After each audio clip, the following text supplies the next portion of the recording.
জান্নাত জাহান্নামের মাঝখানে একটা জায়গা আছে, জায়গাটার নাম হলো আরাফ। এই আরাফের মধ্যখানে যে দাঁড়া, ওখানে যে মালাকুল মউত কাঁপতে থাকবে। মালাকুল মউত বলবে, আল্লাহ সৃষ্টির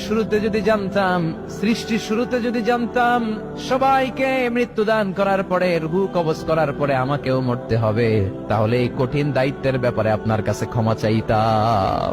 আজকে আমারও যে ভাগ্য বরণ করে নিতে হবে সৃষ্টির শুরুতে, আমি এটা কল্পনাই করতে পারি নাই। আল্লাহ বলবেন, নো টক, মুত ইয়া মালাকুল মউত, মরে যা, মরে যাও। বলার সাথে সাথে মালাকুল মউত এক বিকট চিৎকার হাঁকিয়ে মরে যাবে। মালাকুল মউতের চিৎকারটা সেদিন এত ভয়ঙ্কর হবে, বিষ্ণু ঈসা ইসলাম বলেন, ওই চিৎকারের আওয়াজ যদি পৃথিবীর মানুষেরা কান দিয়ে শুনতে পেত, তাহলে কিয়ামত সংগঠিত হওয়ার জন্য আলাদা করে ইসরাফিলের সিঙ্গার প্রয়োজন হতো না। ওই চিৎকারের আওয়াজে প্রতিটা মানুষ কানের পর্দা ফেটে ওই জায়গায় লাশ হয়ে পড়ে যেত। এবার ডানে বায়ে সামনে পেছনে উপরে নিচে কেউ নাই, একজন ছাড়া। জোরে বলতে হবে, তিনি কে?